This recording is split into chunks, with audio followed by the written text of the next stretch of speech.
साथियों, आज बहुत ही दुखद खबर है। ये प्रिंस हैं, रोशन आनंद सर के अपने भाई, सगे भाई। अभी ये केस रोशन आनंद सर और खान सर के बीच चल रहा था, आप जानते हैं। इनके ऊपर भी एफआईआर हुआ था और रोशन आनंद सर के ऊपर भी एफआईआर हुआ। रोशन आनंद सर जेल में हैं और आपको पता है, उन्होंने भी उस दिन बताया था कि ऑपरेशन हुआ है, किडनी का प्रॉब्लम है, उनको दर्द अभी भी हो रहा है, पर वो जेल में है, उनको बेल नहीं मिला है। और प्रिंस चूंकि उसी केस में यहां से फरार हो गए थे, नेपाल में एक होटल में संदिग्ध हालत में इनकी डेड बॉडी मिली है। पुलिस इसकी जांच कर रही है। मेरा ये वीडियो बनाने का कहीं मतलब नहीं कि मैं किसी के ऊपर आरोप लगा रहा हूं, क्योंकि मैं नहीं जानता हूं कि इनकी मौत कैसे हुई। पर मैं एक बात शुरू से कह रहा था कि झगड़ा को उस लेवल तक नहीं ले जाना चाहिए इन लोगों को, और आपस में सुलह कर लेना चाहिए। बहुत सारे आप लोगों में से लोग कमेंट कर रहे थे मुझे कि आप काहे नहीं करवा रहे हैं। मैंने खान सर को व्हाट्सएप पर पर्सनली मैसेज करा है कि गुरुदेव, एक कदम आगे बढ़ के आप ही इसको मैटर को सॉर्ट आउट करिए। लेकिन कोई रिस्पॉन्स इस बात का नहीं मिला। मैं मान लेता हूं कि अगर इनकी किसी ने हत्या नहीं की हो और अगर ये डिप्रेशन में जाकर खुद को सुसाइड कर लिए हो, क्योंकि आज इस दुनिया में तो ये है नहीं, और कोई व्यक्ति शौक से अपने आप को नहीं मारता है, या तो उसे कोई मार देता है या वो परेशान होकर मरता है। मैंने एक बात और कहा था कि जब हम बहुत बड़ा व्यक्ति बन जाएं, बहुत बड़ा पद पर चले जाएं, या बहुत पॉपुलरिटी हमारी हो जाए, तो हमें सोच समझ के भी बोलना चाहिए, क्योंकि मेरे बोलने से अच्छा या बुरा असर बहुत दूर तक होता है।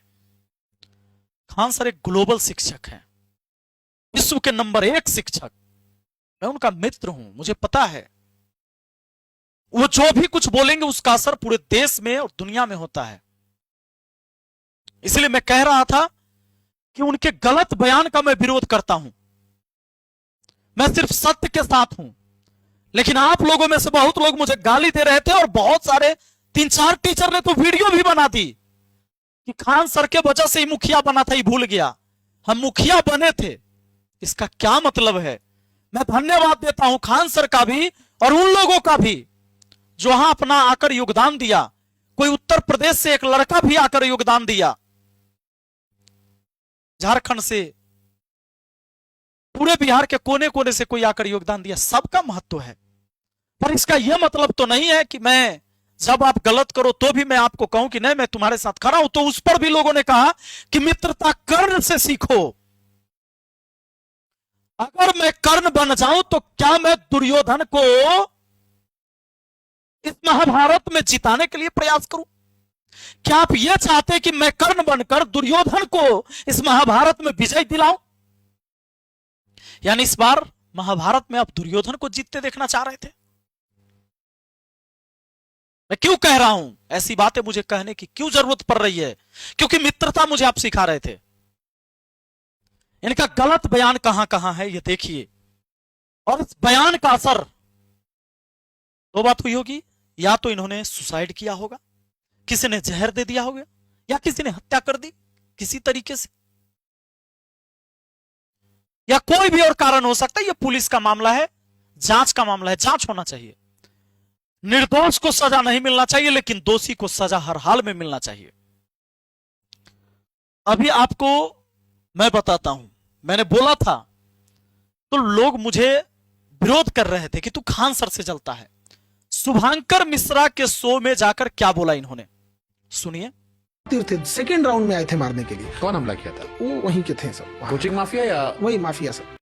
अब कपिल शर्मा के शो में इन्होंने क्या बोला था ये भी सुन लीजिए। क्या हुआ था? वो बम मार दिया था सर। हैं? आपके घर पे? हाँ, मेरे कोचिंग इंस्टीट्यूट पे 8-10 तो फेंक दिया सब। अमिताभ बच्चन के केबीसी शो में फिर क्या बोला था, सुन लिए। फीस कम करने के चक्कर में बहुत दिक्कत हो गया। पहले तो धमकी आई, फिर नॉर्मल ऐसे बात होने लगा, और एक दिन हो गया बम चला दिया गया हमारे यहाँ। अरे बाप रे। यानी इन्होंने सीधे आरोप लगाया था कोचिंग वालों पर, ये कोचिंग वाले बम चलाते। हमेशा 8 से 10 राउंड गोली भी चला भी इनके कथनानुसार, और 8 से 10 बम भी फेंका गया था। सुने ना, 8 से 10 बम फेंका गया, लेकिन उसकी एफआईआर की कॉपी मुझे नहीं मिली। मैंने बहुत ढूंढा। मैं कहता हूं खान सर आप ही बता दो एफआईआर की वो कॉपी कि 8 से 10 बम फेंकने वाला व्यक्ति जो आपके सीसीटीवी में भी आया कौन कौन था? क्या उसमें टीचर था, या आप जबरदस्ती यहां के शिक्षकों को बदनाम करने का प्रयास कर रहे हैं? अगर किसी गुंडे ने फेंका होगा तो आप उसका नाम लीजिए, लेकिन यह कहना कि मैं सस्ता पढ़ाता हूं इसीलिए जलता है कोचिंग वाला से उसे बम चला देता है, इतना पटना के टीचर में हैसियत तो नहीं है कि कोई गोली और बम चलाए वहां जाके। और इस बार का बयान, चूंकि इतना बार आपको किसी ने रोका नहीं, क्यों नहीं रोका? क्योंकि फैन फॉलोअर ज्यादा है और लोग मानते हैं कि जिनके सब्सक्राइबर ज्यादा वो सबसे ज्यादा ईमानदार। तो बिहार में दूसरा सबसे बड़ा ईमानदार मैं हूं, क्योंकि खान सर के फॉलोअर के बाद शिक्षक में दूसरा सबसे ज्यादा फॉलोअर तो मेरा है, तो मुझे दूसरा सबसे बड़ा ईमानदार घोषित कर दो। क्या फॉलोअर तय करेगा कि आपकी ईमानदारी का प्रमाण पत्र? इन 3 जगह किसी ने नहीं रोका, क्योंकि अगर किसी ने रोकता तो उसको गालियां पड़ती। क्योंकि हमारा तो दुर्भाग्य है, हमारा देश का ही दुर्भाग्य है कि किसी को या तो हम देवता मानते हैं न तो किसी को हैवान मानते हैं। कभी हम राम रहीम को भगवान मानते हैं फिर उसको हैवान मानते हैं, कभी आसाराम को पहले हम भगवान मानते हैं फिर उसको हैवान मानते हैं। उसकी गलती मिल जाएगी तो हैवान है और नहीं तो वो देवता है। मैं कहता हूं हाथ जोड़कर इंसान को इंसान रहने दो। इंसान से गलतियां भी होती है, उसके गलती पर रोको उसे और उसका सच्चाई में साथ दो उसे, चाहे वो कोई भी हो, अगर कुछ बदलना चाहते हो तो। यहां नहीं रोका।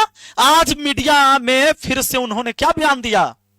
उस दिन लड़ाई किस चीज के लिए होता है आप जानते हैं, पटना के जो भी स्टूडेंट हैं इन सबको पता है, बैनर पोस्टर लगाने का। सबसे ज्यादा बैनर पोस्टर किसका लगता है? खान सर से ज्यादा किसी का नहीं लगता, क्योंकि इतना बड़ा साम्राज्य किसी के पास है भी नहीं। कोई बेचारा कोचिंग वाला 20,000 50,000 महीना कमाता है, अपना परिवार चलाता है, कोचिंग चलाता है, 5,000 प्रचार में खर्च करता है, बैनर पोस्टर लगाता है अपने सामने। लेकिन जब इनका लगता है तो पूरे मुसल्लापुर हाट का पूरा कोचिंग मंडी ढक जाता है। और यह है पोस्टर पर पोस्टर ढकने के वजह से विवाद खड़ा होता है। रोशन आनंद सर का बोर्ड ढक गया और इन दोनों की रंजिश पहले से चली रही थी। रोशन आनंद सर के लोग गए, खान सर के बोर्ड तोड़ दिए, उनके गार्ड को पीट दिया, फिर इधर से गोलियां चली। अब जब मीडिया आ गए तो खान सर ने सोचा लड़ाई झगड़ा तो होते रहेगा, एफआईआर होते रहेगा, एक बात रख देते हैं ताकि पूरे देश में फिर से लोग शिक्षा का देवता भी फिर से मुझे माने, हमें इंसान न माने देवता माने। उन्होंने कहा कि 8 से 10 राउंड गोली चलते तो हम अपने आंख से देखे हैं, चारों तरफ से गोली चल रहा था। फ्री होके रख दिया यहाँ पर। 8-10 राउंड तो हम देखे हैं यहाँ पे, 8-10 राउंड हम देखे हैं। लेकिन अगले दिन के एफआईआर जो उन्होंने करवाया, क्या एफआईआर में आप हड़बड़ा के लिखे थे क्या? रात भर के बाद अगला दिन एफआईआर हुआ, तो यह मुझे जानना है कि क्या ये हड़बड़ा के तो ना लिख दिए? इसमें कहीं भी आपके ऊपर गोली चला इसका चर्चा नहीं है एफआईआर की कॉपी में। बयान तो आपने दिया था, तो वो बयान झूठा है या आपने जो एफआईआर लिखवाया वो झूठा है? अब यहां पर आप नहीं देते हैं कि मेरे ऊपर गोली चला, लेकिन अब पुलिस जब सीसीटीवी वीडियो निकालती है, वायरल होता है, वो सारी चीजें गार्ड से पूछताछ होती है तो पता चलता है गोली आपने चलवाया था। और यहां क्या बोले उस दिन कि 8 से 10 राउंड गोलियां तो चला, वो हम अपने आंखों से देखे। खान सर के 2 गार्ड गिरफ्तार, फॉरेंसिक जांच के लिए भेजे गए हथियार वीडियो में फायरिंग करते दिखे। यहां से लगातार आप झूठ बोलते आ रहे हैं। अगर इस बात पर किसी ने आपको रोका होता, आज आप यहां नहीं बोलते और इतना बड़ा लफड़ा खड़ा नहीं होता। मैं आप सबसे पूछना चाहता हूं, चलो मैं भी खान सर के मित्र रहा हूं, आज भी मैंने खान सर को मैसेज किया, सुबह में भी, इससे पहले भी मैसेज किया है कि मामला सॉर्ट आउट करिए सर। किसी का व्हाट्सएप चैटिंग ऐसे मैं नहीं दिखाना चाहता। मैंने कहा था कि आप इस मामला को एक कदम आगे बढ़ के केस वापस ले लीजिए सर, बात खत्म। आप दोनों पढ़ाएंगे तो छात्रों का भला होगा, मैंने बोला है, पर रिस्पॉन्स नहीं लिया गया। तब मुझे आकर आपको सामने से बोलने की जरूरत पड़ रही है। आज भी मैंने मैसेज किया था, एक बच्चा जब वहां से, देखिए प्रयागराज से ये बच्चा जो है मोहम्मद फैजल इनका नाम है, यूपीएससी के आह्वान बैच में एडमिशन ले लिया, 40,000 रुपया इसने जमा किया और 35,000 इसको और देना था। लेकिन अचानक इसकी मम्मी का तबीयत बिगड़ गया और यह बच्चा अपनी मां का गहना बेचकर, सोना का गहना इनकी मां ने बेचकर तब एडमिशन के लिए दिया था। इस बच्चा ने एडमिशन ही लिया था, 4 दिन क्लास किया था, बोला कि अब मैं पढ़ने नहीं आ पाऊंगा। वहां डायरेक्टर ने कहा कि भाई हम यहां से फ्री रिफंड नहीं कर सकते, खान सर को मेल करो। खान सर को मेल करके बेचारा थक गया। उसके बाद मुझे मैसेज किया कि सर आपके मित्र हैं, मुझे पैसा वापस दिला दीजिए। मैंने भेजा, कोई रिस्पॉन्स नहीं। देखो क्या लिखा है, मैं मोहम्मद फैजल, ये एक स्टूडेंट है, इन्होंने यूपीएससी आह्वान में 16/4/2026 को दाखिला लिया था। मेरी रजिस्टर ईमेल आईडी इतना इतना है और मोबाइल नंबर इतना है, जो मैंने ढक दिया लास्ट के 3 डिजिट। मैंने इस कोर्स के लिए 40,000 रुपए का भुगतान किया था। केस क्या है कि मेरी मम्मी का तबीयत अचानक खराब हो गया, मेरे पास पैसा नहीं है कि मैं अपनी मम्मी का इलाज करवा सकूं। मुझे फी भरने के लिए मेरी मम्मी ने अपना सोना के जेवर बेचकर फी दिया था। सर मैं आपसे विनम्र निवेदन करता हूं कि मेरे मामले की समीक्षा करें और मेरी फीस जो है इस अकाउंट में रिफंड करने की कृपा करें। मैंने भुगतान की रसीद भी इस ईमेल के साथ संलग्न कर दी है, जो उस स्टूडेंट ने मुझे यहां भेजा, 40,000 का।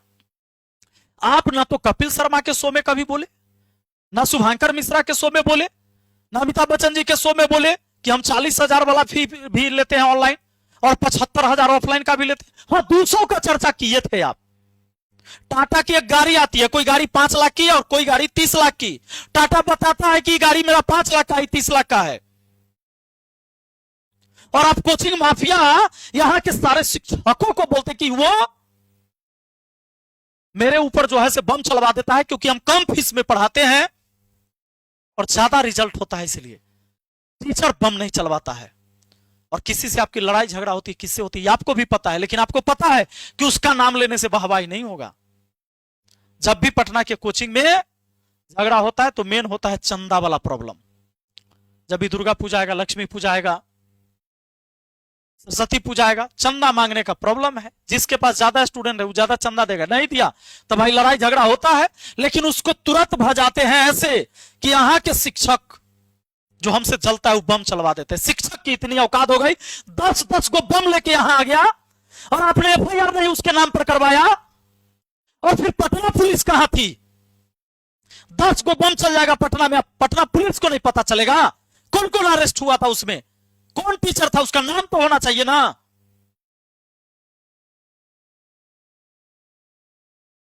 बाकी मैं तो आप लोग को समझा के थक गया, मैं कुछ नहीं कह सकता। गाली देना है दो मुझे गाली, पर मैं सिर्फ सत्य के साथ हूं। मैं वो कर नहीं हूं कि दुर्योधन के पक्ष में लड़ाई करके महाभारत में दुर्योधन को विजय दिलाऊं। माफी चाहते हैं आपसे। और जो लोग कहते हैं ना कि खान सर की वजह से तू पॉपुलर हुआ है, अरे खान सर 2019 में आए, हम 2017 में आए हैं। चैनल के अबाउट खोल के देख लो। यही उनको पता नहीं रहा होगा कि वीडियो कैसे बनता है, हम तहिया वीडियो बनाते थे। उनके फैन फॉलोअर है ज्यादा, ये अच्छी बात है। उन्होंने मेहनत किया होगा, हमसे ज्यादा बेहतर किया होगा, ये अच्छी बात है। माफ कीजिए बाकी।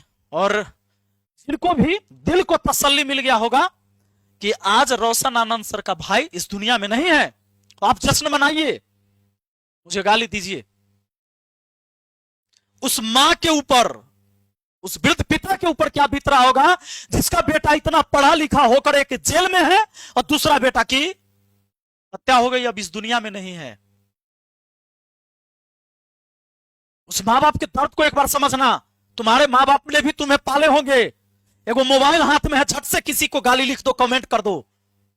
मैं ये नहीं कहता हूं कि तुम खान सर को गाली दो, तुम रोशन आनंद सर को गाली दो, या किसी भी व्यक्ति को गाली दो, पर तर्क होना चाहिए आपके पास।